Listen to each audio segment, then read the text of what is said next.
네, 2부 토론 진행할 텐데요. 지금부터는 한국자활복지개발원 정혜식 원장님께서 좌장으로 맡아주시겠습니다. 네, 박수 부탁드립니다. 예, 2부 토론을 진행할 한국자활복지개발원 정혜식 원장입니다. 오늘 토론은 네 분께서 해주실 겁니다. 첫 번째는 그 사회복지사 등의 처우개선위원회 부위원장이신 한국노동연구원의 박찬임 선임연구위원님이시고요. 예, 인사드립니다. 한국자활복지개발원의 이사이시기도 하시고 자활사업의 전반적인 많은 방향성에 대해서 고민하고 계시는 동국대학교 사회복지학과 상담학과 최상민 교수님 자리하셨습니다. 예, 그리고 지금 보건복지부의 과제를 받아서 3차 자활복지 기본계획 수립의 중책을 맡고 계신 한국보건사회연구원의 함선유 박사님 자리에 참석하셨습니다. 마지막으로 이 자활사업의 전반적인 방향 그리고 종사자 처우 개선의 의미에 대해서 많은 말씀을 해주실 한국지역자활센터협회 이정열 정책전문위원장님 자리에 참석하셨습니다. 네, 안녕하세요. 예, 오늘 두 주제는 우리가 전반적으로 많이 고민해봐야 되는 주제여서 저는 이제부터는 약간 시간 관리에 최대한 집중을 하도록 하고 각각 10분 내로 우리가 말씀해 주시면 될 것 같습니다. 그래서 많은 말씀해 주시고 시간적 여유가 있으면 오늘 다 말씀 못하신 토론자분들 그리고 또 이제 우리 청중에게도 마이크를 넘겨야 되기 때문에 시간 잘 지켜주셨으면 좋겠습니다. 지금부터 그럼 박찬임 박사님부터 토론 시작하도록 하겠습니다. 안녕하세요. 소개받은 박찬임입니다. 일단 토론문부터 말씀드리고 더 얘기하고 싶은 거 몇 가지 얘기하겠습니다. 일단 운영보조금에서 인건비가 부족하다. 그래서 인건비 부족으로 전체 운영보조금에서 인건비가 차지하는 비율이 높아지고 그러다 보니 운영비가 부족해서 인건비 예산을 축소할 수밖에 없고 또 인건비 예산을 축소하는 제일 손쉬운 방법은 인원을 줄이는 거고 인원을 줄이는 것 자체가 직원들이 업무 부담이 높아진다. 그리고 활성화지원금이라고 받은 거에서도 인건비를 쓰는 경우가 많다.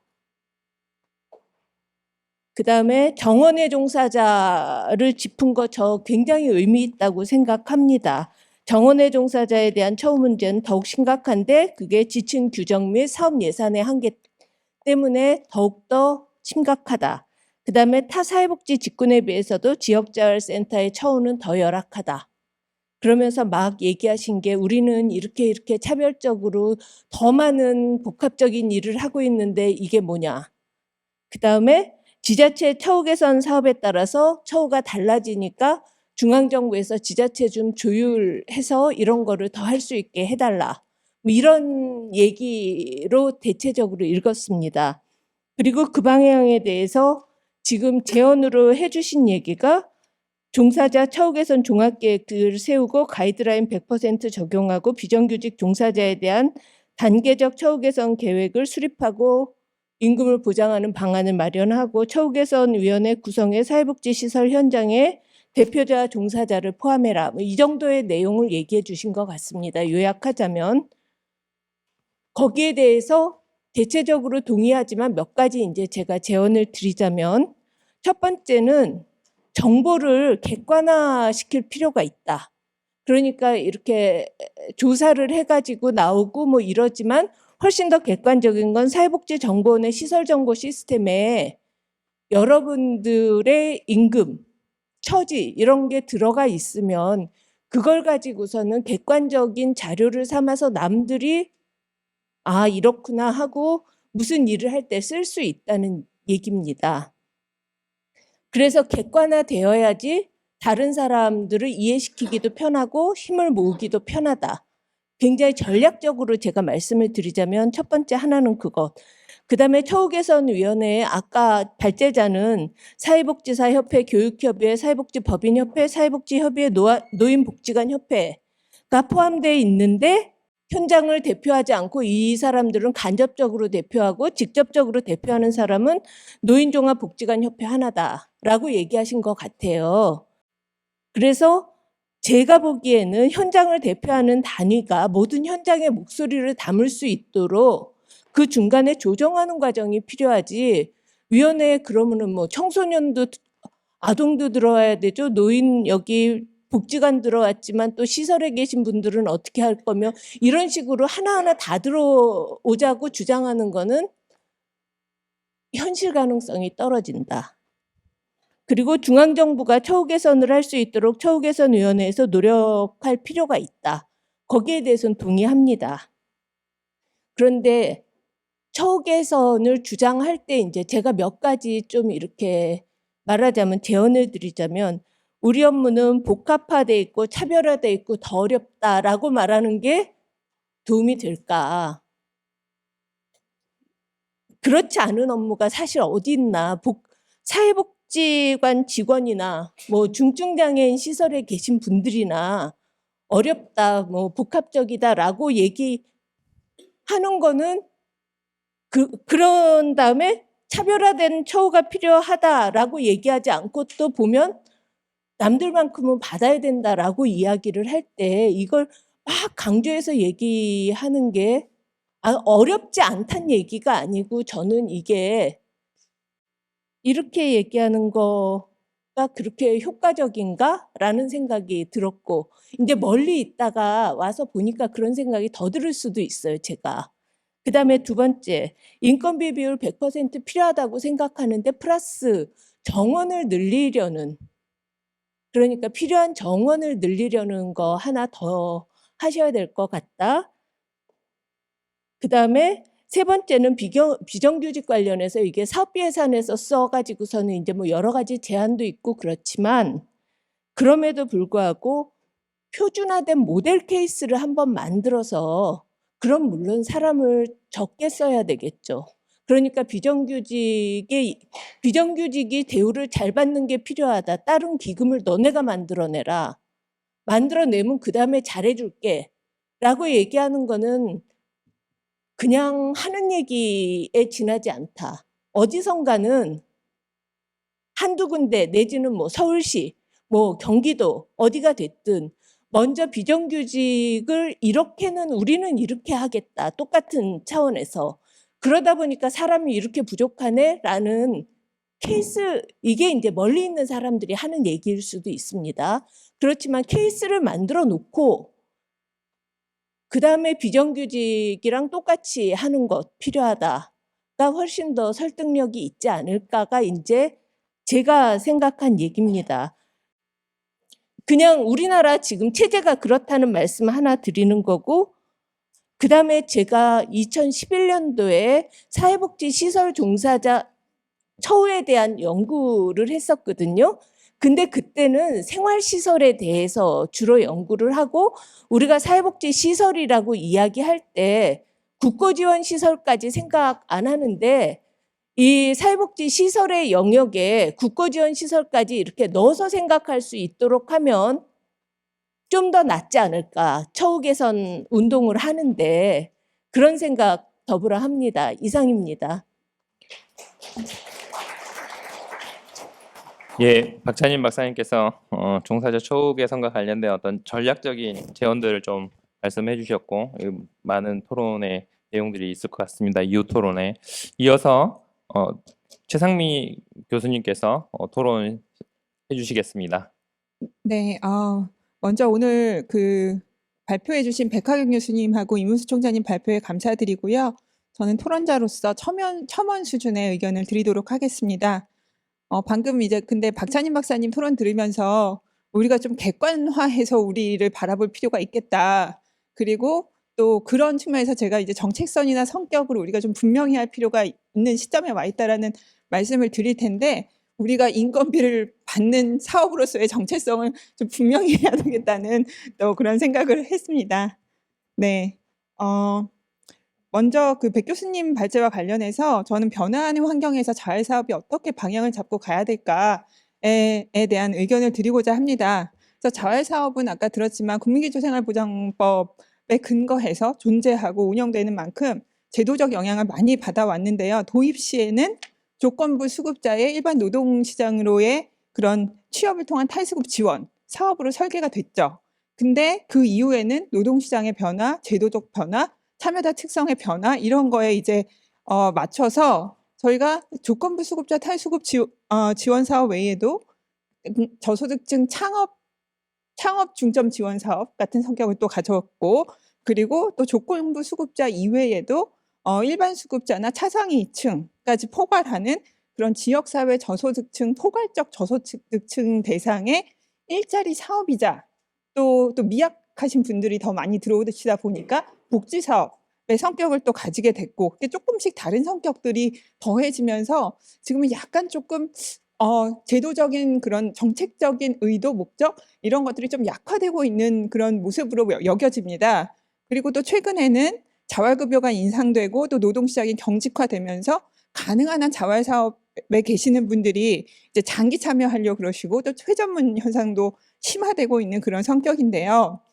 그러다 보니까 또 아까도 또 데이터에서 보여지지만 일반 수급자와 차상위층 비율이 참여자 중에서 계속 증가하면서 사실상 종거부 수급자의 탈수급 지원 사업으로서의 성격이 악화되고 있죠. 그래서 우리가 지금은 제도화 초기의 그런 정책적 목적을 우리가 다시 한번 재고하고, 그리고 어쩌면 국민기초생활보장 법 제도화의 분리도 고려해봐야 되는 시점이 아닌가, 그런 어떤 질문을 좀 던지고 싶고요.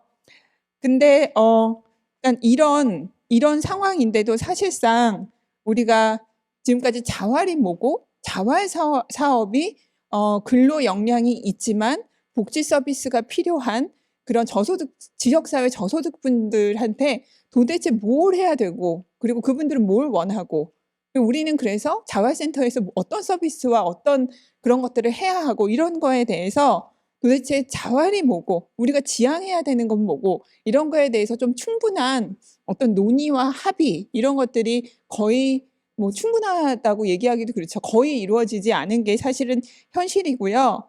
그러니까 이렇게 막 변화하는데 현장에서는 이전에 그런 제도적 목적을 계속 잡고 있다 보니까 딜레마 현상도 경험하시고 혼란도 경험하시고, 우리 현장 전문가 선생님들도요 뭐 그런 상황으로 보여집니다.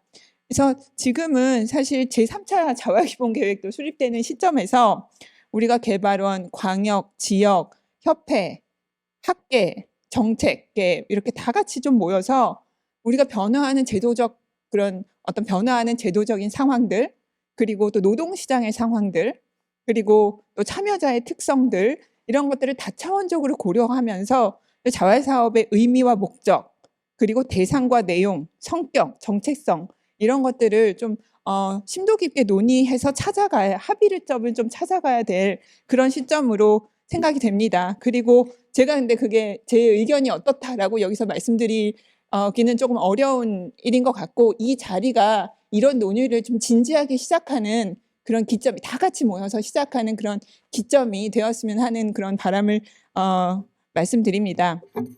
그리고 이제 이문수 총장님의 발표와 관련해서 조금 의견을 드리고 싶은데요. 이제 자활 현장에서는 다소 간과되어 왔던, 우리 현장에서는 그런 다소 간과되어 왔던 그런 처우 개선 논의를 해주신 거는 의미가 있다고 생각합니다. 근데 이제 첫 번째는 저는 사실은 이걸 들으면서 이문수 총장님의 발표를 들으면서 급여 중심의 처우 개선 논의도 필요하지만 더 시급한 거는 고용지위 개선 논의라는 생각을 했습니다. 그래서 이 논의는 사실 자활사업의 성격 변화와 같이 또 이루어질 필요가 있는데요. 우리가 선생님들 다 더 잘 아시겠지만 근로미약자분들이 참여자분들 중에서 증가하면서 사실은 이들이 가져야 되는 다양한 문제들, 일 말고요, 근로 말고 뭐 건강 문제도 있으시고 정서적인 문제도 있으시고 재무적, 법적, 주거 뭐 각종 여러 가지 그런 일들 다루시느라고 에너지 굉장히 많이 쓰시잖아요. 사실 복지 업무 하시고 계신 건데, 그래서 그런 문제를 다루어야 되는 상황, 그리고 그런 업무의 비중이 점점 커지는 상황에 직면했고, 또 그리고 중장년 수급자, 그러니까 사실은 조금 우리가 참여자분들이 획일적이었는데 중장년 조건부 수급자라는 좀 획일적 특성을 가졌었는데, 요즘에는 청년들, 뭐 일반 수급자, 차상위층 이런 유입의 증가로 이제 참여자들이 좀 다양화되는 그런 특성을 가지는 것으로 보여지고 있습니다. 그래서 그래서 이런 미약화 그리고 다양화라는 그런 참여자 특성의 변화는 자활 사업의 근로일자리 중심에서 집중해서 복지 기능의 강화를 요구하고 있는 상황이고요. 근데 이 복지 기능을 사실 제대로 수행하려면 참여자 개인의 그런 어떤 욕구, 특성, 자활의 단계를 고려한 맞춤형 개입을 할 수밖에 없고, 그러려면 사례 관리가 사실 지역 자활센터의 핵심 역할, 핵심 기능을 수행해야만 사실은 가능합니다. 그래서 그리고 또 다른 한편으로는 자활 사업이 우리나라의 대표적인 근로연계 복지 사업이잖아요. 그래서 근로와 복지의 균형을 갖춘 그런 노동부 사업과는 차별되는 그런 근로연계 복지 사업으로서의 정체성을 가지고 도약하기 위해서는 저는 복지 기능의 강화가 필요하고, 그러려면 자활 사례 관리 체계가 반드시 구축되고 체계화되어야만 된다고 생각을 합니다. 그리고 그러려면 자활 사례 관리자 선생님들의 고용 지위와 처우들가 무엇보다도 먼저 다루어져야 된다고 생각하고요. 그래서 지금 사례 관리자 선생님들 포함해서 게이트웨이 담당자 선생님들, 또 자사전성 사례 관리자 선생님들, 그리고 그런 어떤 뭐랄까 보다 이렇게 사업 기반의 계약직 형태의 고용 지위는 복지 업무를 담당하시는 선생님들한테 더 많이 부여되어 온 것이 사실인데요. 이게 이제 자활 사업의 방향을 다시 설정하는 것과 함께 정규직화 필요성, 상시 업무를 수행하는 정규직화, 그러니까 아까 비정규직화도 또 가치 처우 개선이 돼야 된다고 말씀을 하셨는데, 저는 그렇게 구분해서 가치 처우 개선되는 것보다는 하나의 고용 지위로 합쳐지는 게 더 바람직하다고 생각이 됩니다. 그리고 두 번째로는 아까 박찬임 박사님도 좀 말씀을 하셨는데요. 지역자활센터의 처우 문제를 사회복지 영역하고 분리해서 논의하는 것보다는 사실 더 큰 조직화를 통한 처우 개선 요구가 더 유리하잖아요. 그래서 전략적으로라도 그 사회복지 시설 종사자 처우 개선으로 함께 추진하고 그 안에서 주도적으로 추진하는 것이 분리해서 다루고, 우리가 분리돼서 우리끼리 막 얘기하는 것보다 훨씬 영향력이 있고 적절하다고 생각이 됩니다. 그리고 세 번째로는 사실 좀 조심스러운 얘기인데요. 이제 보조금이 부족해서 인건비하고 사업비에 영향을 주고 있는 걸 분명히 나타났고요. 근데 사실 정부 보조금으로 인건비 사업비 다 충분히 충당하는 게 가장 이제 국가의 책임성 차원에서 바람직하죠. 근데 사업 제공자들이 계속 다원화되고 다양화되고 증가하는 상황에서, 사회 서비스가 증가하는 상황에서 충분한 예산을 확보하는 것이 사실은 어려울 수도 있습니다. 그게 단기적으로는 거의 뭐 힘들 것이고, 그래서 어려울 수도 있습니다. 그래서 저는 제가 이제 모금의 사업 심사 같은 거 가보면 이제 저도 자활에 관심을 갖고 또 애정을 갖고 있다 보니까 이렇게 보면 자활 쪽 분들이 정말로 프로포절 안 내세요. 사업비 따는 노력 같은 거 안 하셔서 왜 이렇게 안 하시지? 이런 생각을 혼자 하거든요. 그래서 그런 어떤 외부 자원 확보를 위한 노력도 사실 뭐 인력 부족하고 업무 부담 심하시니까 힘드시겠지만 그런 것도 좀 노력해 보실 필요가 있지 않을까 생각이 들고요. 그리고 운영법인들도 인건비를 보충 지원하는 거에 대해서 좀 책임감을 가지고 같이 해주셨으면 좋겠다라는 그런 말씀을 드리면서 마치도록 하겠습니다. 예, 최상미 교수님 오늘 두 발표 주제를 이제 묶어서, 그러니까 우리 비정규직 인력이 담당하고 있는 사업의 본질적인 중요성을 강조하시면서 이걸 이제 정규 사업 하면서 고용 안정성을 확보하는 부분까지 이렇게 말씀을 해주셨습니다. 이어서 한국보건사회연구원의 함선유 박사님 토론 부탁드리겠습니다. 네, 안녕하세요. 한국보건사회연구원의 함선입니다. 오늘 이렇게 뜻깊은 자리에서 토론을 함께 할 수 있어서 매우 감사한 마음입니다. 제가 원래 주로 연구했던 부분 중에 하나가 돌봄직 종사자의 처우에 관한 부분입니다. 그러니까 여기서 돌봄직이라고 하는 것은 인간의 역량을 발달시키는 면대면 서비스를 제공하는 직업이다. 그리고 인간의 역량이란 건강, 기술, 성향 등을 포괄하는 의미로 신체적, 정신적 건강과 육체적 기술, 인지적 기술, 자기훈련과 공감, 돌봄과 같은 이제 감정적 기술을 모두 의미를 하게 됩니다. 여기 계시는 이제 자활센터 종사자분들은 이러한 측면에서 봤을 때 면대면 서비스를 통해서 이제 개인의 역량을 이제 고취시키는, 발달시키는 그런 돌봄직에 해당한다고 할 수가 있습니다. 이러한 이제 돌봄직 종사자들은 통상 이제 뭐 자활뿐만이 아니라 대부분 낮은 임금을 받고 있습니다. 이런 낮은 임금의 이제 원인으로는 여성의 이제 비율이 높다. 여성들의 이제 임금이 통상 이제 저평가되고 있어서 여성의 비율이 높다는 점이나, 아니면 이제 돌봄이라는 거의 가치가 사회적으로 상당히 저평가되어 있기 때문에 그러한 이제 온당한 처우를 받지 못하는 돌봄직에 대한 임금 불이익이 존재하기 때문이다라고 설명을 하고 있습니다. 그렇지만 이러한 이제 돌봄직의 임금 자체가 모든 국가에서 낮지는 않습니다. 예를 들면 프랑스, 미국, 멕시코, 대만 같은 이제 국가에서는 돌봄직에 대한 임금 페널티가 있는 것으로 확인이 되지만, 스웨덴, 독일, 네덜란드에서는 돌봄 부문 종사자의 상대 임금이 사실 높게 나타나고 있는 것으로 확인이 됩니다. 이러한 의미는 결국은 돌봄직의 임금이라는 것이 단순히 이제 그냥 그 일 자체가 낮은 가치를 갖고 있기 때문이 아니라 그 국가의 임금 불평등도라든가 아니면은 공공부문의 크기, 그러니까 돌봄 정책을 어떻게 운영하느냐에 따라서 달라질 수 있음을 의미합니다.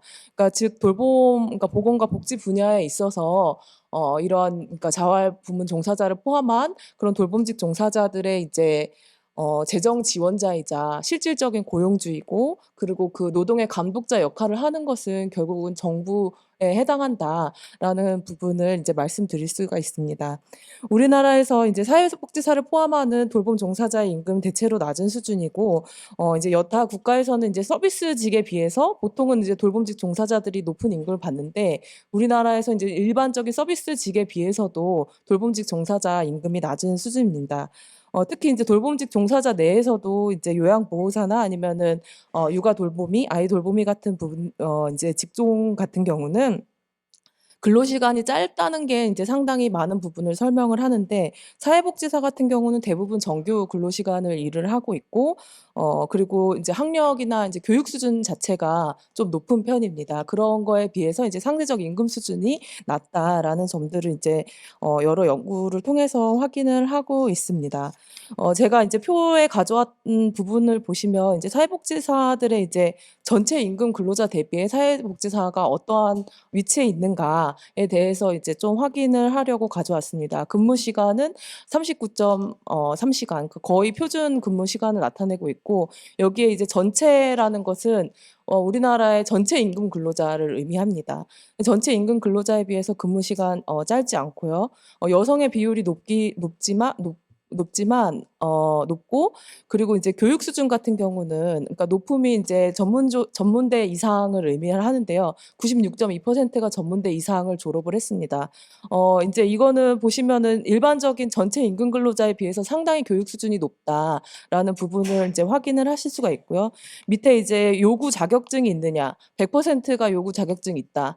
라고 얘기를 하고 있습니다. 근데 전체 임금 근로자에서 요구 자격증이 필요하다라고 응답한 경우는 48.3%에 불과해요. 그러니까 실질적으로 사회복지사가 이 일을 수행하기 위해서 받는 교육 수준이나 아니면 이제 자격증, 훈련의 강도라는 것이 여타 노동시장에 대비해서 높다는 것이죠. 그럼에도 불구하고 전체 임금 근로자에 비해서 사회복지사의 임금은 11.7% 정도 낮습니다. 그리고 이제 만약에 우리가 이 근로시간이라던가 아니면 고용 형태, 사업장 규모 같은 모든 것들을 통제를 하고 나면 이제 그 같은 전체 노동자와 같은 수준의 그런 요구 자격증이나 훈련 아니면 교육 수준을 받았다고 가정을 할 경우에는 대략 16%가량 임금이 낮다라고 이제 설명을 할 수가 있습니다. 따라서 이렇게 사회복지사 자체의 임금이 낮다는 것은 일단 그러니까 우리가 이제 쉽게 확인할 수 있고, 특히 이 일자리에 요구되는 이제 그 교육 수준이라던가 아니면 자격증에 대비한 좀 처우가 개선될 필요가 있지 않나라는 생각이 듭니다. 그렇다면 어떻게 우리가 이 처우를 개선을 할 것이냐라는 부분에 있어서 저는 앞에 그 토론해 주셨던 두 분과 거의 이제 같은 생각을 갖고 있는데요.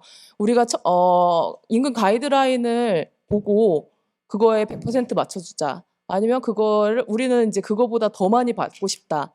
라는 전략보다는 전체 사회복지사의 하나의 목소리로 일단 임금 가이드라인을 올리는 식의 이제 좀 접근이 필요한 것이 아닌가라는 생각이 듭니다.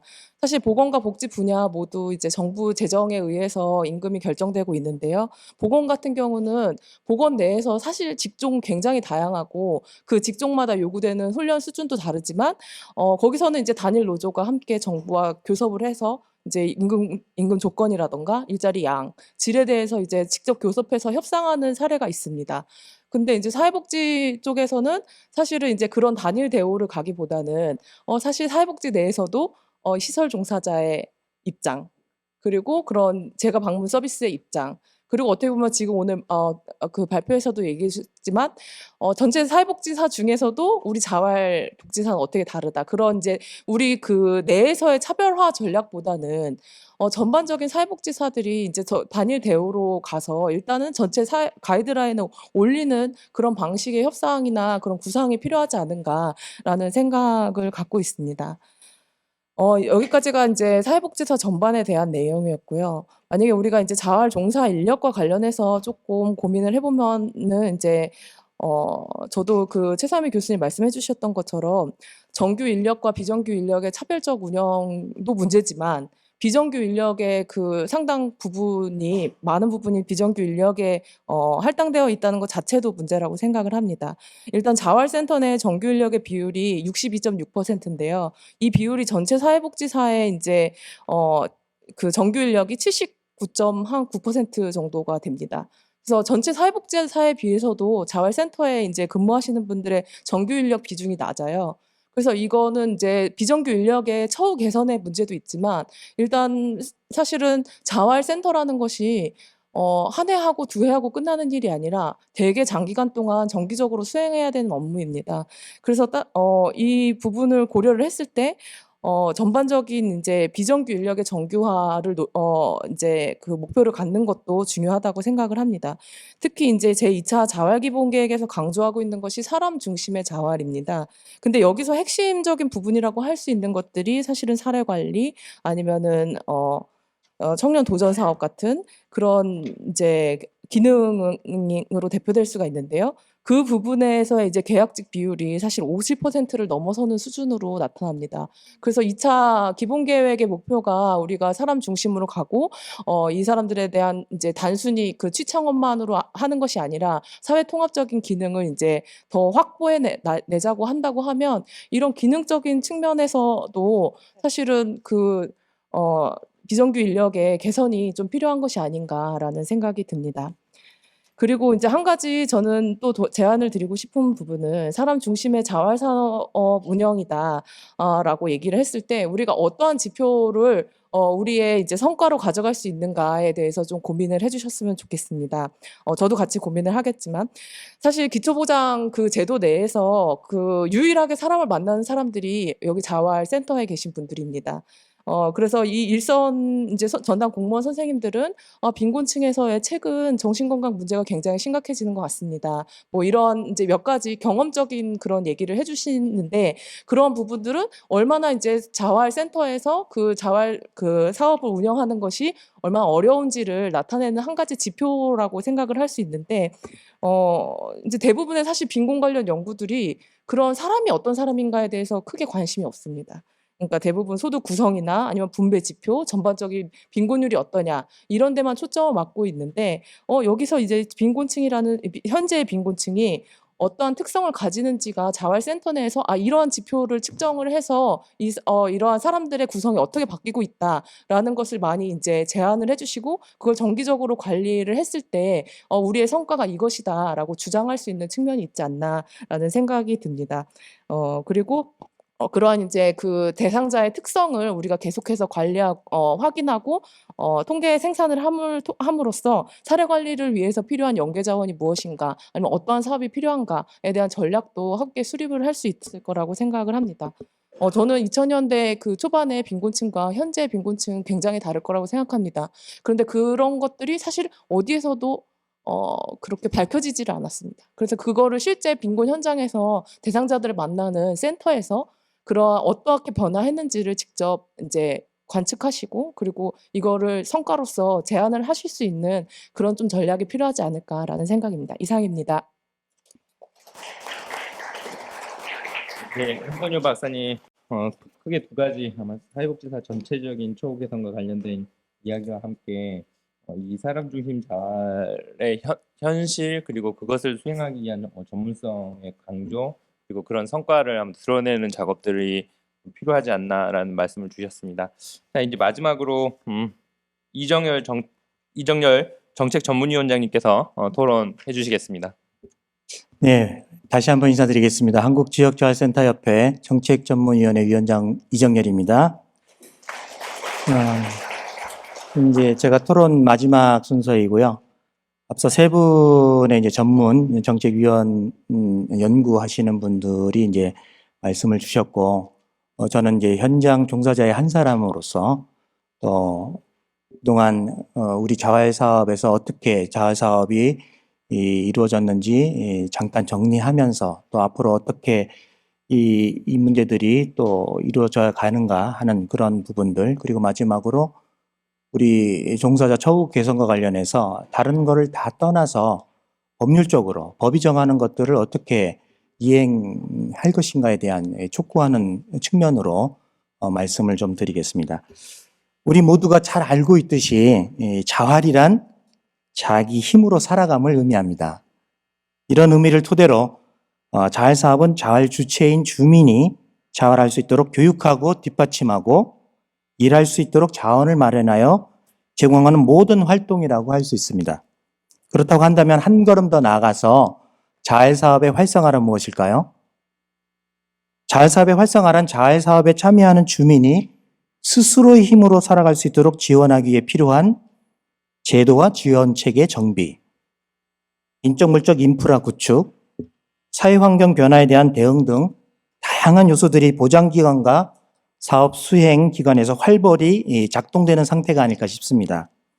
2000년 국기법 시행으로 자활 사업이 시작된 이래로 보장기관인 정부와 지자체 그리고 자활 사업의 현장 수행 기관인 전국 250개 지역자활센터 2,500여 명의 종사자들은 자활 사업의 활성화를 위해 쉼없이 숨가쁘게 달려왔습니다. 지난 22년간 법과 제도의 정비, 서비스 전달 체계 구축, 신규 사업 개발, 주민과 종사자 역량 강화 등 주민들의 자활을 지원하기 위한 다각적인 방안들을 모색하고 실행해 왔으며 그 노력의 모습들은 2022년 4월 한국협회가 발행한 자활 사업 20주년 기념 백서를 통해서 그 내용을 자세히 확인할 수가 있습니다. 20주년 기념 백서의 통계 자료를 보면 우리나라 자활 사업의 발자취를 한눈에 볼 수 있는데 2000년 기준으로 지난 20년간 지역 자활센터는 약 3.6배, 자활근로사업 참여 주민은 8.2배, 자활근로사업단은 약 3배 증가되었으며 2005년 처음 통계 작성된 자활 성공률은 2017년까지 지속적으로 상승 곡선을 그리다 2018년 이후 조금씩 뒤로 밀리고 있는 것으로 보여집니다. 또한 우리 한국협회를 중심으로 중앙 단위에서 개최된 자활사업 관련 정책 토론, 포럼, 워크숍이 총 64회가 개최되었고 통계 수치화되지는 않았지만 지부 단위, 지역 단위의 활동까지 범위를 넓혀보면 최소한 300회 이상의 자활사업 활성화를 위한 논의 모임이 개최되었을 것으로 예상됩니다. 제가 올해는 어떤가 싶어서 한번 최근 2, 3개월 사이 뉴스 기사화된 자활 관련 활동 모습을 검색해 보았더니 지금도 여전히 정부와 지자체 그리고 자활사업 수행기관들은 곳곳에서 사업 활성화를 위한 움직임을 활발히 하고 있었습니다. 그렇다면 자활사업 수행과 관련하여 다음과 같은 질문을 좀 하고 싶습니다. 현재 자활사업은 활성화되고 있습니까? 그렇지 않습니까? 혹은 주민의 자활이라고 하는 이 사업 목적과 목적을 이루기 위한 수단인 자활 사업의 수행 사이에 혹시 괴리감은 없는지 우리가 한번 질문해 보고 싶고요. 자업 사업의 활성화를 어렵게 하는 요소들은 도대체 뭐가 있는지 우리가 또 생각해 봐야 할 필요가 있습니다. 또한 자활 사업 활성화를 위해 놓치지 말아야 할 핵심 내용은 도대체 무엇인가? 이런 것들을 우리가 좀 생각할 필요가 있지 않을까 싶습니다. 이러한 질문들에 대해 다각적인 관점에서 심도 있게 논의되는 현장의 모습들이 이전보다 더 활발하게 펼쳐져야 하지 않을까 싶습니다. 지금까지 여러 가지 통계 수치나 자료를 살펴보면 분명 자활 사업이 활성화되어 왔고 여전히 활성화되고 있는 것으로 보여집니다. 하지만 현장 종사자의 한 사람으로 이상하게 마음이 시원하지도 않고 또 즐겁지가 않습니다. 이유가 무엇일까 생각해 봤는데요. 자활의 주체인 주민을 지원하기 위한 수단으로서의 자활 사업은 발전하고 확장되고 활성화되었지만 정작 자활 사업의 활성화를 통해 우리가 실현하고자 했던 주민의 자활은 활성화되고 있지 않기 때문이 아닐까라는 생각이 들었습니다. 또한 발제하신 백하경 교수께서 발제문 후반부에 자활사업 참여자 측면에서 제시한 자활사업 활성화 방안 중 자활사업 참여자의 특성을 반영한 다양한 자활근로사업단 및 자활지원사업 유형 개발과 자율성을 확대해야 한다는 주장이 좀 설득력 있게 다가오는 이유이기도 합니다. 이것이 가능하기 위해서는 제2차 자활급여 기본계획에서 발표된 다변화된 자활사업의 목표, 사람 중심 자활사업이 표방하는 실효성 있는 정책과 사업 운영 방안이 2차 계획 때는 그게 잘 녹아있지 않았거든요. 현재 준비 중인 제3차 자활급여 기본계획에는 반드시 담겨져야 하고 그렇게 되도록 전문가의 의견과 현장의 목소리가 어우러져야 된다고 생각합니다. 다음으로 우리 종사자 처우 개선 방향과에서 말씀드리자면 오늘 진행하고 있는 이 정책 포럼 주제를 보면 누군가는 자활사업 활성화와 종사자 처우 개선이 무슨 관계가 있길래 약간은 상호 불편한 내용을 함께 제시했는가라고 질문할 수도 있을 것입니다. 그러나 제시된 두 가지 내용은 상호 불편한 관계가 아니라 상호 유기적 작용을 통해 긍정적 효과를 가져올 수 있는 매우 연관성 있는 주제임을 강조하고 싶습니다. 인간 행동을 활성화시키고 행동의 방향 설정이나 목표의 지향 그리고 그러한 행동이 유지되거나 지속 가능하도록 이끄는 에너지를 가리켜 우리는 그것을 동기, 모티브라고 합니다. 그런 측면에서 자활사업 종사자의 처우 개선은 우리 종사자들로 하여금 자활사업의 활성화를 통해 주민이 자활되도록 돕는 직무 가치만큼이나 저희들의 내적 동기를 불러일으킬 수 있는 중요한 요소라고 할 수 있습니다.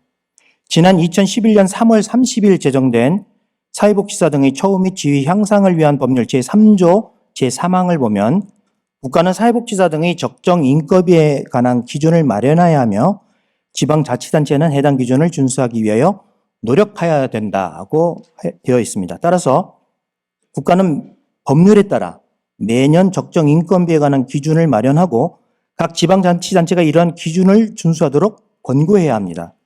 보건복지부가 마련한 인건비 가이드라인은 사회복지시설 종사자의 헌신과 노고를 인정하는 최소한의 기준입니다.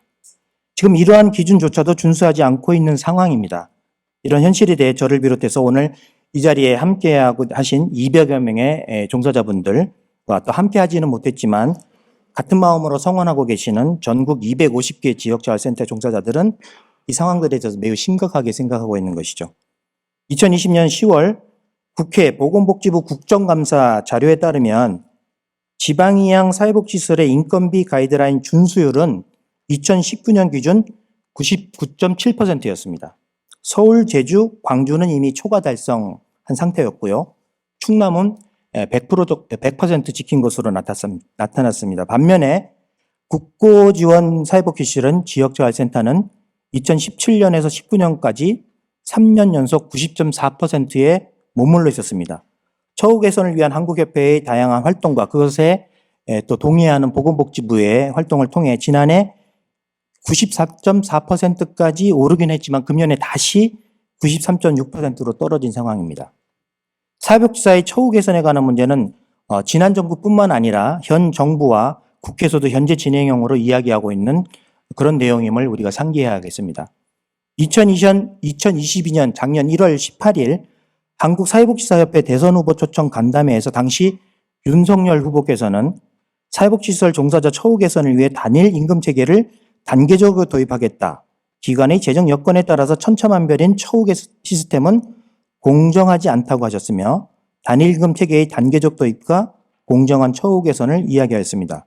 그리고 2022년 12월 16일 보건복지부 제1차관을 위원장으로 하는 처우개선위원회 제1차 회의에서 윤석열 정부의 국정과제인 사회복지 종사자의 처우 개선을 통한 서비스 품질 제고를 달성할 수 있도록 인건비 가이드라인에 맞춘 사회복지시설 종사자 보수 적정화, 대체 인력 지원 활성화, 종사자의 권익보호 방안 등 세부 추진 과제를 구체해 나갈 것이다라고 내용을 발표했습니다. 그리고 행정부 수반인 대통령께서 지속적으로 이 사회복지사의 처우 개선에 대해 언급하고 있고 입법기관인 국회에서도 지속적으로 이 사회복지사의 처우 개선을 요구하고 있으면서도 불구하고 왜 이토록 문제 해결이 이루어지지 않고 있는지 사회복지 종사자의 한 사람이자 국민의 한 사람으로서 답답하고 이해하기 어려운 것이 사실입니다.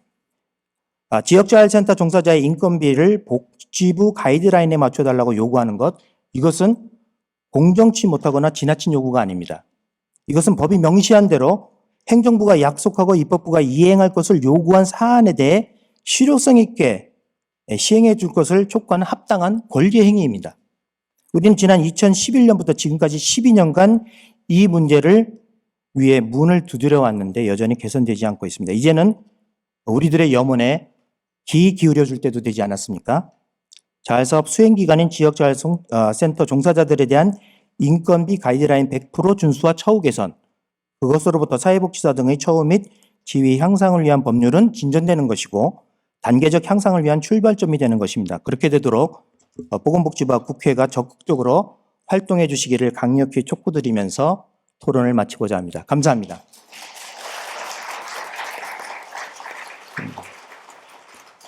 예, 오늘 여기 자리 계신 많은 분들의 의견이라고 생각이 들어서 좀 시간을 일부러 더 드렸습니다. 따로 더 정리를 하지 않고 오늘 두 분 발제하신 분들에게 현장에서 여러 의견이 있으실 것 같습니다. 그래서 토론자 분들께 따로 더 의견을 묻는 질문은 하지 마시고 두 분 발제자에게 좀 의견을 한 서너 분, 세 분 정도만 받아서 전달하고 두 분 발제자께서 향후에 어떤 고민들을 우리가 더 해나가야 되는지에 대한 내용으로 정리를 하면서 좀 마쳤으면 좋겠습니다. 강원 삼척 오광석이고요. 백하경 교수님께 질문 드리려고 하고요. 그 종사자 급여나 운영비의 문제는 드러난 그리고 오래된 이제 우리의 그 일치된 요구이기도 하고 현안이기도 한데요. 자활사업 활성화를 방해하는 또 다른 중요한 요소가 사업의 크고 작은 부분에서 전문성과 의사결정권을 보장받지 못하고 지자체가 결정하는 대로 해야만 한다는 데서 오는 무력감 혹은 자기 효능감 저하도 중요한 요소 중에 하나다 이렇게 생각을 합니다. 23년도 지침을 보면 그리고 23년도 자활근로사업 계약서 혹은 협약서를 보면 자활근로사업은 지자체와 센터 간 갑을 관계의 계약입니다. 그리고 갑인 지자체가 사업의 전반적인 책임자로 되어 있고 의견이 다르면 을은 갑을 따라야 한다 이렇게 명시가 되어 있습니다. 그리고 지침에 전체적으로 보면 이제 구체적으로 약 30종류의 사안에서 지자체의 보고, 지자체 승인을 받아야지만 추진 가능하다 이렇게 지침에 명시가 되어 있습니다. 근데 지금으로부터 20년 전 2003년도 지침을 봤거든요. 거기 보면 전 과정에 대한 간섭을 최대한 억제해야 한다 이렇게 명시가 되어 있고요. 예산과 수익과 관련된 보고 4번, 사업 보고 2회 이 정도가 전부였습니다. 근데 표현 방식에서도 특이한 변화가 있는데요. 통보라는 단어가 보고로 바뀌고요. 보고라는 단어는 승인으로 바뀌었습니다. 우리는 대부분의 사안에서 승인을 받지 않으면 사업을 할 수가 없고 사업을 추진하던 것도 승인할 수 없다 하면은 철수해야 됩니다. 그 과정에서 오는 무력감 혹은 말도 못하는 자기 효능감의 저하 이런 것들은 우리의 처우에 심각한 영향을 주는 요소가 맞다 이렇게 저는 보고 있고요. 교수님께서 말씀하신 것 중에 이제 민관 협력형 거버넌스에 대한 이야기를 해주셨는데 이 자활 사업이 그 민관 협력형으로 가지 못하고 지금처럼 가는 요인이 무엇이라고 생각하는지 또 민간 조직으로서의 전문성을 인정받으며 자활 사업이 추진되기 위한 방법은 어떤 것이 있을지 의견을 좀 듣고 싶습니다. 예, 백하경 교수님께서 잘 정리하셨을 거라고 생각이 들고요. 예, 다음으로 예. 본인 소개와 함께 같이 질문해 주십시오. 네, 저는 사회적 협동조합 마선희망 지역자활센터장 최미애라고 합니다. 백 교수님한테 질문은 아니고 그냥 제 의견을 하나 말씀드리려고 하는데, 교수님이 정리해 주신 이 연도별로 복지부에서 시행했던 여러 가지 사업들이 표로 돼 있어서 저도 20년 자활 현장에 있으면서 이때가 이런 일을 했었구나라고 하는 걸로 감격스럽습니다. 그런데 이제 한 가지 빠진 게 있다고 생각이 드는데, 2014년도에 보건복지부가 기능 변화와 유형 변화의 시범 사업을 했던 것은 왜 기자형이 빠졌나 하는 게 좀 제 의문이었고, 그런 연도별로 이렇게 그 표시를 한다면 이건 중요한 복지부의 사안이었기 때문에, 조직적 사안이었기 때문에 반드시 연도 표시가 돼야 되지 않는가라는 생각이 들고요. 그럼에도 불구하고 교수님이 34쪽에 이 분석을 하신 거에는 사회적 협동조합을 제가 7년차 하고 있으면서 가슴을 애리치는 단어들이 있어서 이걸 다시 좀 분석하고 재조명해달라는 말씀을 드리고 싶습니다.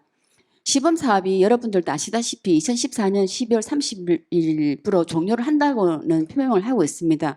그렇다면 시범 사업을 실제로 보건복지부가 하게 된 배경이나 필요성이나 그걸 시범 사업화 진행되는 과정에서의 활성화 방안들이 어떻게 진행됐는가라고 하는 게 한번 살펴봐줘야 된다는 생각이 들고, 그럼에도 불구하고 이게 지역자활센터의 여러 가지 그 사회적 경제 조직으로서 입문해서 공공부조로서의 활동 이상의 사회적 경제 속에서도 같이 살아남기 위해서 일을 했던 사회적 협동조합 지역자활센터 23개가 이 사업의 주도성을 잃은 피동적 주체라고 하는 이런 표기들은 이 협동조합의 시범 사업을 한 것의 어떤 내용적이나 조직적이나 그 안에 그 좀 살펴봐줬으면 좋겠다, 면밀하게. 그래서 이렇게 표현되는 것들은 너무 좀 저희를 파행화시키는 것이 아닌가라는 생각이 들고, 이어서도 이제 사회적 경제 조직의 정체적 회복들이 좌절됐다라고 하는데, 그럼에도 여전히 아마도 지역자활센터는 사회적 협동조합이 되든 조직 구성이 변화가 안 된다 하더라도 계속 사회적 경제들과 어깨 나란히 하고 나가야 될 어떤 방향들이 있는데, 이게 좌절됐다고 하는 것들에 대해서는 조금 분석이나 재조명을 교수님이 다시 좀 해주셨으면 좋겠다라는 바람 들으면서 들었습니다. 의견입니다. 의견 감사합니다. 여러 가지 또 23개 지역자활센터의 고민을 전달해 주신 거라고 생각이 듭니다. 그러면 우리 두 분 발제자 분들께 토론자 분들의 질문 또는 의견에 대해서도 또 생각이 있으실 것 같아서 각각 마이크를 넘겨드리도록 하겠습니다. 이번에는 먼저 이문수 사무총장님께 먼저 마이크를 넘겨드릴까 합니다. 예. 그 약간 비교치가 상이해서 그런 거가 좀 있긴 한데, 토론자분들 말씀에 뭐 하나하나 말씀드리긴 그렇고요. 그냥 종합해서 정리를 좀 하도록 하겠습니다. 그러니까 지역자활센터는 사회복지 시설임에 분명하고, 또 사회 서비스라는 프로그램을 수행하고 있고, 사회적 경제 영역에 걸쳐 있는 조직이라는 사회적 역할의 특성을 얘기한 겁니다. 그러니까 단순한 사회복지시설 전체 종사자 비교를 할 수밖에 없는 현실적 여건은 인정하지만 차별성은 존재하고 있다는 걸 우리가 드러내는 과제가 중장기적으로 있을 거다. 이런 것들에 대한 고민을 항상 하고는 있는데, 현실적 여건이 그것이 따라주지 않아서 좀 어렵다, 이런 말씀을 좀 드리고요. 가이드라인 올리는 제가 이제 하고 있는 일 중에 국비 지원 시설을 모아보려는 작업도 사실은 했습니다. 왜냐하면 가이드라인 전체를 건드는 건 너무도 현실적인 벽이 더 높기 때문에 가능하지 않다고 판단을 했고, 국비 지원 시설 주요 시설 6개가 있으니까, 근데 여기 모이기도 쉽지가 않아서 사실은 이런 토론에도 국비 지원 시설 6개가 함께 모여서 하면 더 위력적일 거 아니겠습니까? 그걸 제가 안 한 건 아니고 노력은 하는데 쉽지 않다라는 말씀을 한 번 더 드리고요.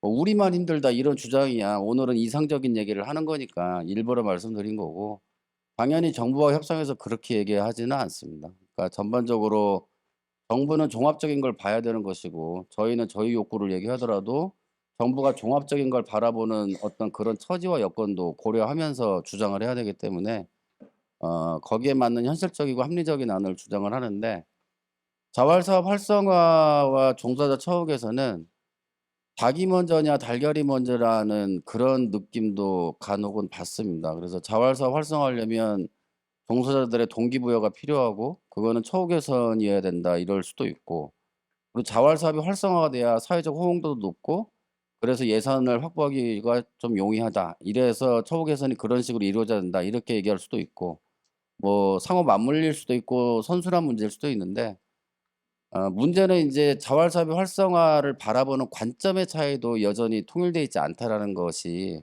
그거의 선순환도 어렵지만 자활사업 활성화를 바라보는 무엇이 활성화인지에 대한 것도 향후 이제 풀어가야 될 숙제라고 생각을 합니다.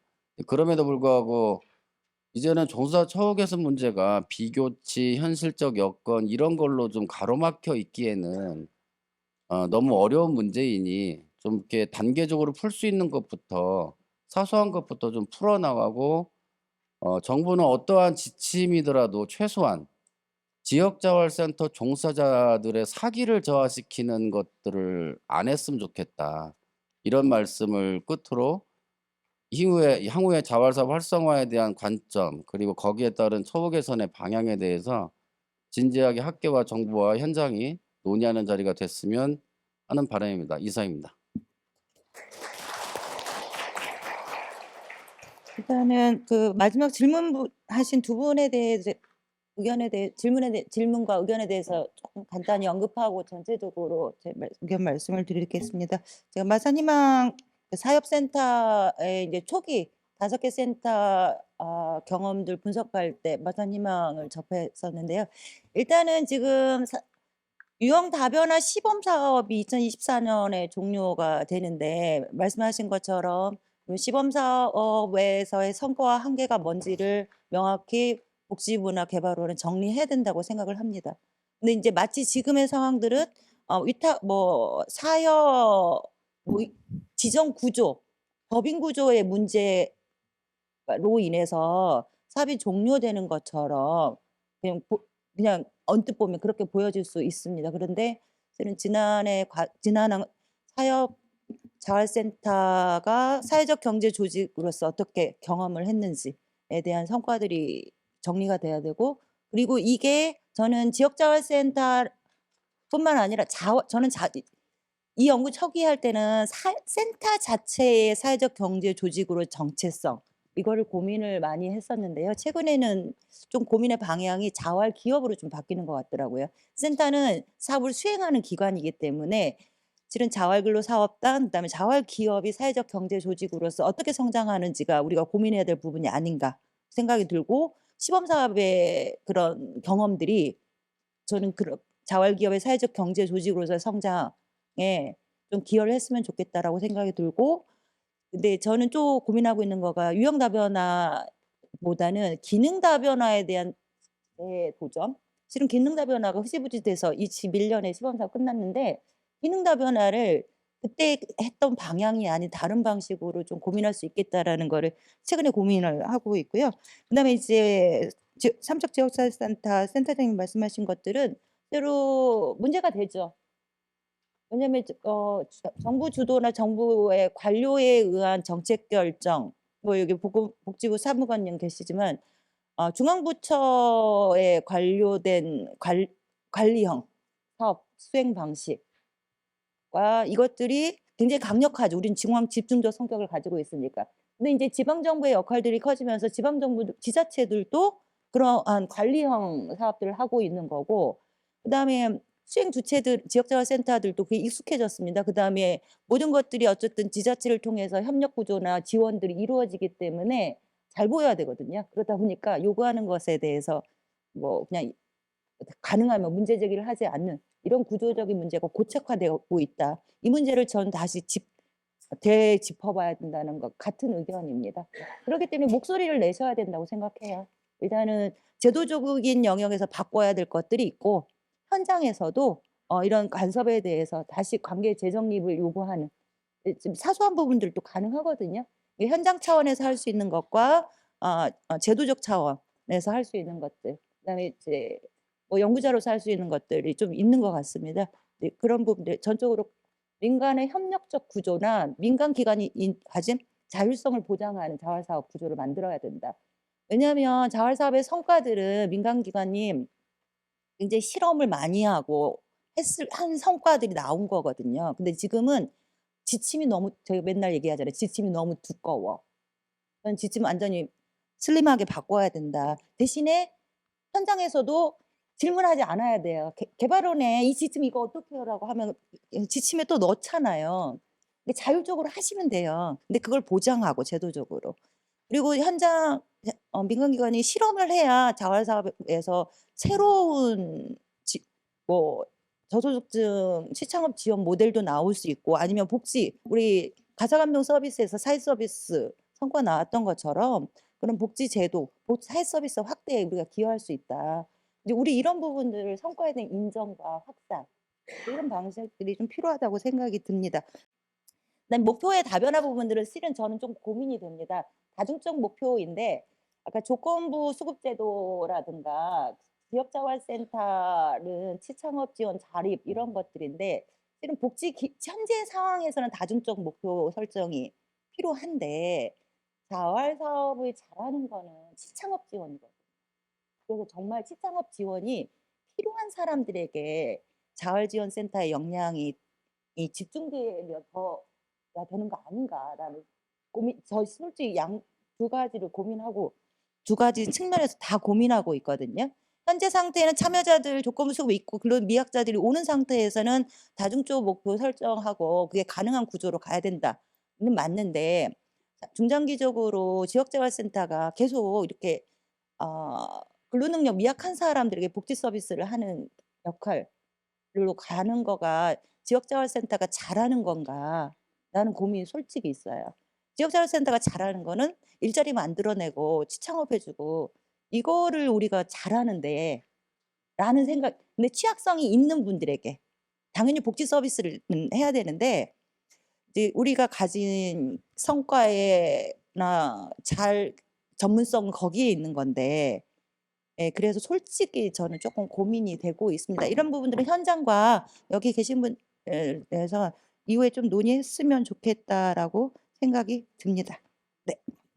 예, 두 분 발제자 분들의 추가적인 의견 감사합니다. 이제 자리를 이석하시는 분들이 이제 한두 분씩 계셔서 제 마음이 급합니다.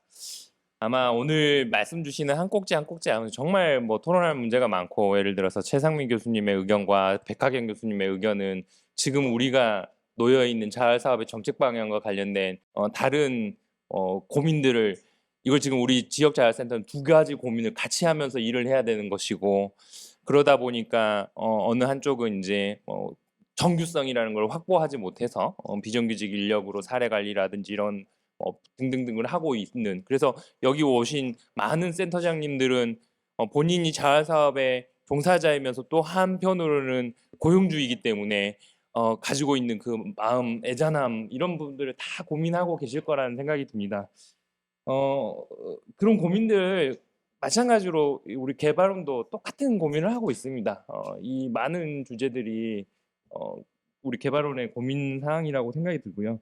모든 자활사업의 어떤 차별성을 좀 드러내면서 우리가 어떤 성과를 내고 있는지 이런 부분들을 좀 충분히 알려내고 홍보하는 게 개발원의 역할이라고 생각하고, 우리가 우리가 어떤 일을 하고 있는지를 많이 알리고 홍보함으로써 우리 이 자활의 우군을 만들어내는 게, 어떻게 보면 또 아까 오셨던 우리 국회의원님들이라든지 아니면 지자체의 노력이라는 게 필요하다면 이제 지자체장의 관심을 이제 끌어내는데 충분히 도움이 될 거라고 생각이 됩니다. 또 한편으로는 개발원이 보유하고 있는 종사자와 관련된 부분들도 개발원이 보유하고 있는 여러 가지 정보들이 있습니다. 이런 부분들을 끊임없이 계속 공유함으로써 그 싸움터에 끌고 나갈 수 있는 무기를 또 개발원이 적극적으로 제공해야겠다. 물론 무기가 남을 찌르라는 게 아니고 우리의 방패가 될 수도 있으니까요. 그런 고민들을 좀 해봅니다. 오늘 긴 시간 제가 진행에 미흡하여 한 20분을 초과했는데요. 2023년 제1차 자활정책 포럼, 자활사업 활성화, 그리고 이 정사자 처우 개선, 이 두 가지 미묘한 주제를 사실은 다 어떻게 보면 일맥상통하는, 아까 우리 정책 전문위원장님이 말씀해 주셨던 이 두 가지가 얼마만큼 우리에게 또 중요한 건지 2023년을 가르는 핵심 주제인 것 같습니다. 그래서 참여해 주신 모든 분들께 수고해 주셨다고 감사드리고, 자축의 의미로 우리 2023년을 이렇게 시작했다라는, 앞으로도 있는 여러 포럼에 통해서 우리 자활의 현안들을 계속 논의해 보자라는 의미를 담아서 자축의 박수를 치면서 마무리하도록 하겠습니다. 수고하셨습니다.